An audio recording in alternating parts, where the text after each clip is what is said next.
My name's Dave DeBow, founder of MoneyPartnerFormula.com, and this show is built for everyday real estate investors who are actively doing deals and looking to scale using other people's money. So if you're an active real estate investor and you want to get featured on this show to talk about your own real estate and capital raising experiences, then just go to daveinterviewsyou.com. Now let's get rolling with this episode, and remember to subscribe for daily interview content. Hey folks, we got our old friend back again for another interview, zooming in from beautiful Tacoma, Washington. Gabe Petersen is a very active real estate investor in the commercial space, specifically with self-storage facilities, with mobile home parks. What else is there, Gabe, that you'd like to focus on? Self-storage and then mobile home RV. They're Or very RV? similar, Yeah, but I like to bucket them into two different things. So self-storage, mobile home RV parks. right. Well, they are quite different, actually. The RV parks are very different than mobile home parks. And what we're going to talk about here today is one of my favorite topics, which is creative deals, finding deals creatively, financing deals creatively. That's what it's all about. So, Gabe, yeah, great to have you on the show again. Right on. Yeah, Dave, thanks for having me on. So, give me a little snapshot. We're early days at the early days 2025, March right now when we're filming this. What does your portfolio look like? How many facilities, what kind of facilities, where are they spread out?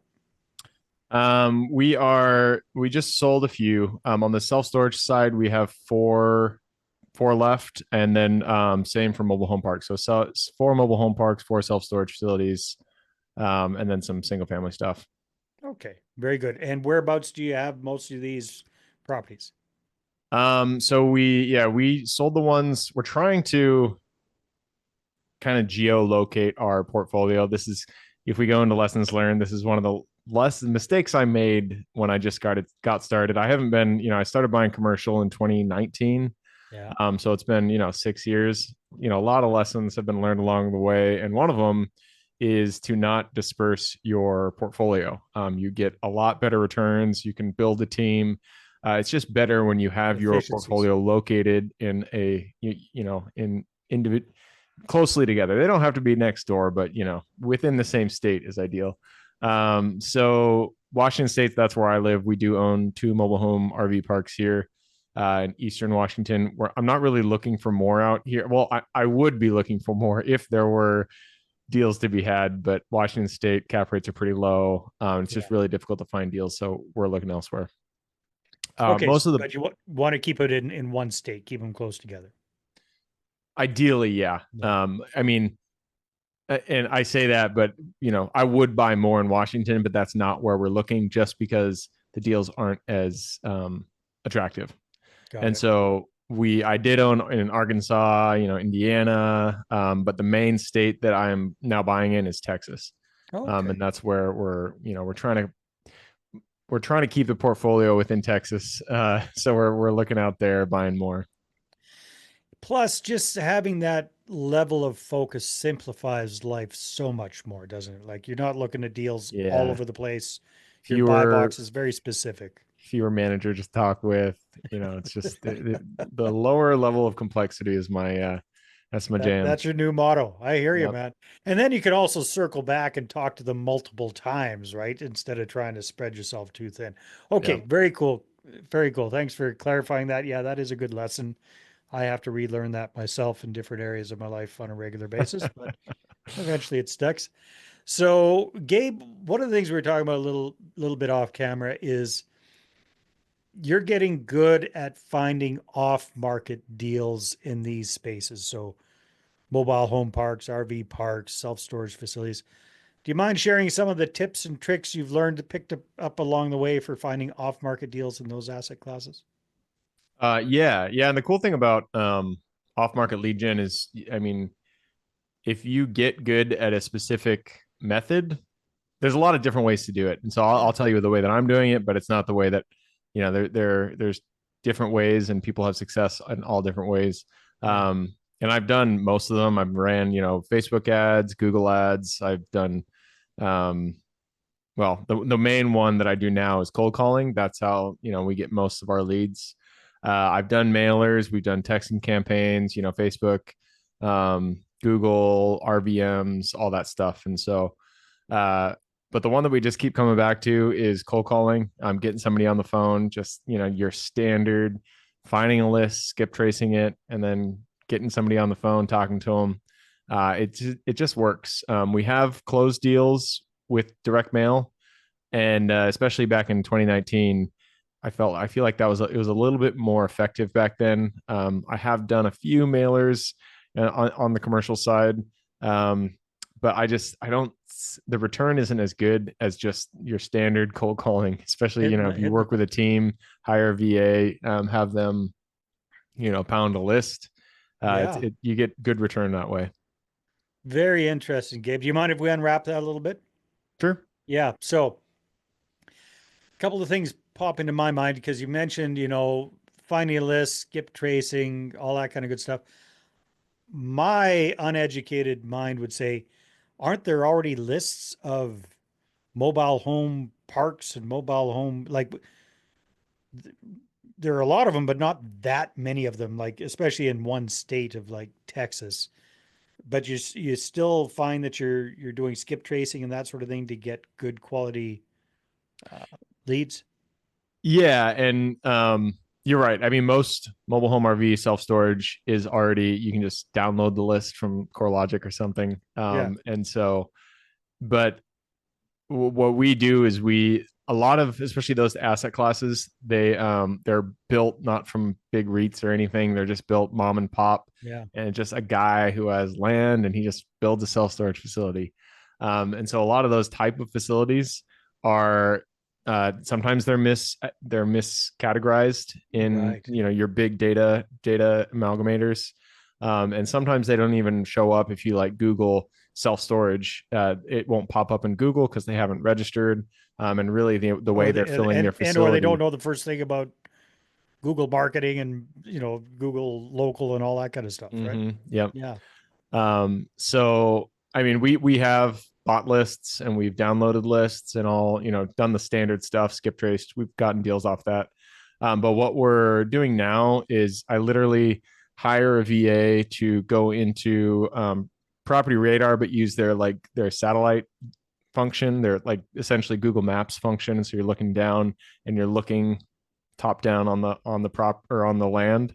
hmm, And they're just going in there and they're finding things that look like self storage facilities and look like RV parks, and then adding it to a list. Because a lot of those aren't, they're not showing up in, um, Property yeah. Radar, those kind of things. And so if you go in there, you build yourself a list, find an area that you want to buy in, and then use Property Radar or any other software like that, Yeah. and just tell your VA to go down a street, and anything that looks like an RV park or looks like a self storage facility, add it to the list, skip trace it, and see if you can find a deal. Oh, that is old school, hardcore manual labor stuff that nobody else wants to do, but if you do it. So I'm just curious, like if we were like, I don't even know how you do this. Do you pick like a town that you focus on, or Yeah, just or a city that you focus on, and then yeah. you So last month we bought two RV parks in around San Antonio, and so that's really what we're looking for. So the VA, like the instructions that I give her, is go down I-35, which is a main yeah, highway down there, and just along those tiny little towns within 2 hours of San Antonio. We're just going into those little towns and and you go finding street those by street, properties. gotta Yep. doing a she's taking a virtual drive around Hoboken outside of San Antonio. Okay, very, very cool. And what's your best guess as to percentage wise, like if you bought a list of facilities, let's say self-storage facilities in that area, whatever that looks like, how many more would you be able to find that weren't on those lists from Oh doing yeah, this I process? mean, it's very low. It's Yeah. I don't know, 95% already is on, is able to be bought by Property Radar or something like that. So Mhm. we're really just looking for the, diamonds in the The, rough. And the needle in the haystack almost kind of thing, right? yeah, and it Yeah. helps to start by just using Google Mhm. Maps and searching self storage facility RV park. If it doesn't pop up, um, then those are the ones that are probably not listed on if you can see it, but it's not Yeah. popping up on Google, that means it's probably not listed on those. Not probably, it might be not listed on Property Radar or something like that. And Yeah. I'm not saying those are the only ones that are deals, but those ones I've had better success getting a good deal on. Well, of course. Yeah. Because you don't have any competition, right? Yeah, Nobody else exactly. is Nobody, they're sending not them getting mailers pounded and every stuff. single day. That's really smart, Gabe. That's virtually driving for dollars, is what that is. Yeah, yeah. Yeah. Okay. Very, very cool. So that's what you're doing on the creative side for finding off market deals. You know what? So you mentioned that 2019 direct mail worked better than it is now. What kind of stuff were you sending then? And let's, maybe stay around the self-storage asset We had class more for a bit. success in direct mail for our mobile home parks. Oh, really? Okay.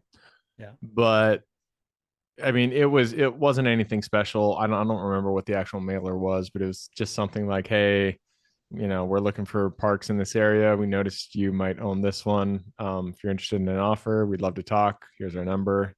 Something simple like that. Okay, cool. Are you open to some other ideas that might work for you? Yeah, absolutely. Yeah. So I'm just revisiting an oldie but a goodie. Good old Chet Holmes, The Ultimate Sales There Machine, you one of my go. favorite books of all time. Um, and getting reminded of some really smart stuff Chet talks about. And the thing that pops into my mind for you is to do something different. So everybody and their dog is mailing those guys with, "Hey, we're interested in buying your property and blah blah blah, and do you want an offer?" Right? So hard to stand out there. But if you revisit the book, Gabe, and if you take a look at the core story concept, which is basically that you kind of come up with some educational materials that are of interest Mm-hmm. to mobile home park owners, like the top three threats facing small mobile home park owners, small Texas mobile home parkers in 2025 or something along those lines, and Yeah. actually have a really decent, presentation put together. Then what you're offering them is some value first, right? So instead of just Mm-hmm. trying to make an offer, you're saying, "Hey, here's I've got some really good ideas on how you can improve your business, how you can make this more profitable or whatever that is." And then one of those things could be, "Hey, maybe it's time to cash out and sell to us." Yeah. But it's not that clumsy. It's No, not that that. that idea is it's a good one. Yeah, Educate people first. Don't be as aggressive on the initial offer. And yeah, I like that idea. yeah, and then following with that idea, his whole Dream 100 idea, right? Which you guys have already done. You've got these lists of people that you'd love to buy their facilities from, their parks from, just going after them consistently, right? So hitting them three ways to Sunday with basically that offer, right? Hey, I'd like to show you the three biggest threats or the three biggest tips or whatever it is, right? And trying to get them booked in that way. Get your cold caller calling them, offering that, trying to get you booked in on a Zoom call with them. And again, Mm. it's all about standing out a little bit differently. I think that could work That's really yeah, well that's for you. not that's a really good idea. Is focusing in on Dream 100, your top 100 properties or Or top whatever that you want. 500, right? Doesn't Oh, have to be 100, but yeah, yeah. yeah, I like 100 is a nice round number. that's an easy number, easy. But Yeah, yeah, I mean, focusing in on one's particular list, especially if they're properties that you want to buy, yeah, it's a good idea. yeah. And then just revisit the book. It sounds like you've probably read it before. It's one of these things you have to probably read it once every couple of years so it really sticks. But yeah, and then if you get in that cadence where you're sending them something weird and fun every month versus just a letter or just a postcard mail, you're only sending 100 of them, so it's not going to break the bank. But you're doing this, and it's always leading back to that. Let me show you this educational presentation. Like that's the whole thing, right? Yeah, That, I that like could be it. fun. You could have a lot of fun with that. I bet you could get some deals out of that too, man. Yeah, be Yeah. a fun test. It would be. It wouldn't cost that much. Okay, so lead generation, that's great. The other thing that you're also doing because you're dealing with off-market leads quite often is getting owner financing on these kind of bigger deals. So tell us a little bit about that. If you got an example that one of your favorite success stories around that, give us an idea what Yeah. that looks like.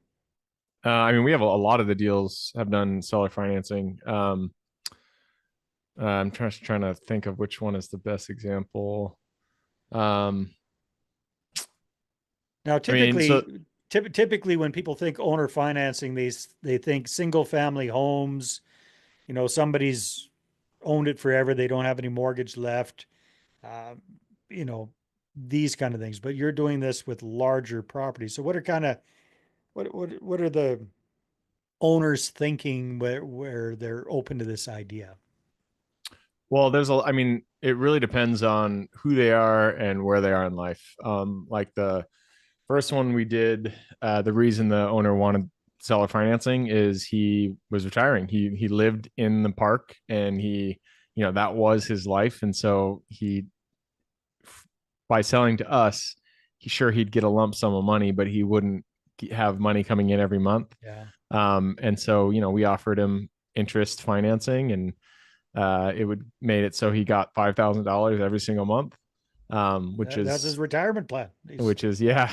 Yeah, And so, that's the way we worked that one. There was another one we did where the seller, how did that situation work? Right. It's a self storage facility. It was half built, and so there were six buildings, finished, right. but it was permitted and designs drawn and everything for 12, and so it was only half of it was utilized. Yeah. And we went to the seller. We were like, "Hey, we'd like to buy your property," and he threw us a number that was dumb, and we were like, "No, that doesn't make sense for us." Obviously, we weren't offensive about it, but Yeah. we were just like, we need to make a profit in this as well, so that won't work. And he's like, "Well, I don't want to lose the value in the upside." Oh, And in my mind, on a side note, if there is nothing built, then there's a little bit of value, but sellers, I don't feel like, should be entitled to the work the, that is required to build I an hear you. addition. They But shouldn't that get aside, the full upside if they haven't built the yeah. upside. Yeah. But yeah, that aside, we like this facility. We like the area. Is downtown in Indianapolis. And so we wanted to make it work. And so what we figured out is we got it seller financing again, but this we did interest only, which gives him essentially more money. Mm. And then we were able to increase the price to hit his asking price. But with an interest only loan, the balance, it was essentially the mortgage you'd pay on a lower principal. If you're buying it with a bank loan, you had principal interest, it was a lower monthly payment. And so it's still cash flowed, and we were able to hit his price. And now we own the facility, and we're going to do the expansion. You lost me there on how you're able to hit his price. Okay, so it's 100% owner financed, I guess. 100% owner financing. Okay, Yep. and it's interest only payments for a So while, then if it's a lump sum at some point, a balloon payment at some it's a point. balloon payment, yeah. But if we had purchased with a bank loan, the mortgage that we would have gotten from the bank, I think it was like 5%, 5.5% at the time, Yeah, with the principal and interest, the mortgage we would still cash flow, but it wouldn't be enough. And yeah, so it just didn't make sense to us. But we could give him that, if we could hit his price, and if we did interest only, so there is no principal in the mortgage, yeah. then the Plus a payment, the monthly payment lower is lower. mortgage interest rate. Is that correct? Right. Yeah, We lower the mortgage payment yeah. by eliminating the principal, and so But it's are you still paying interest the same amount of interest that you'd pay the interest. bank? Right. Oh, yeah. Yeah. So it's 5% is what we gave him, Okay, all and I right, think the got it. bank was charging us like 5.5 or something like Okay, that. yeah, yeah, Um, and so it was essentially the same interest, but without the principal. Now the mortgage is lower, yeah. and it cash flows better, and so we can buy the property. He still gets his price. We get a lower monthly mortgage payment, and we cash flow, and we get the upside. And so it was a win-win Right. for everybody. So then you build out the other units that haven't been built yet. Yeah. You get it filled up. Then then are you going to go to the bank and get it refinanced to cash him out, or what's the idea at that point? Or don't know. Well, we haven't decided if we want to hold or, after the build, if we want to hold or sell. Got We it. could refinance and cash him out, or we just keep his. Actually, no, we would have to refinance because this gets into something a little bit more technical because him and I had talked about when we go for a construction loan, he would, I can't remember how he was talking about structuring it, but we would somehow keep his debt in place, and Okay. the construction loan would be first position somehow. Hmm. I'm not sure. I can't remember Can't how. remember the details. Yeah, no, that's Yeah, more but technical than we can get into. yeah, we would have to get a construction loan, and then we would refinance or just sell it. But bottom line is it shows what a little creativity can do, right? It's kind of a win-win. He's able to get his price, you're able to get your payments where you need them to be, and you're both profitable. Yep. Yeah. Yeah, and it's a lot of I had a partner in this deal who had more experience than me, and he taught me a lot about how to structure deals like this. And so Mhm. the more deals you do, the more you get good at them, and you can start to see options, which Yeah. makes having that conversation with the seller a lot easier, because you can really say, hey, here's the benefit to you, here's why it makes sense for you to do it, and here's our benefit and why it makes sense for us to do it. And so, yeah. Yeah. Cool stuff.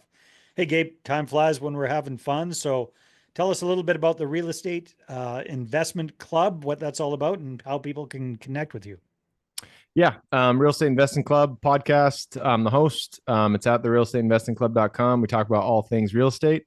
Every asset class, doesn't matter. We've had guys who flip farms. We have, people who, why am I thinking only about farms? Invest in vineyards, do multifamily, self storage, you name it. We've had them on.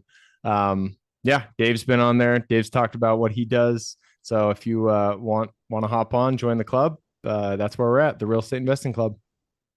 Awesome, Gabe. Well, thanks for being on the show and talk a little bit about the creative side of these bigger deals that you're doing. There you go.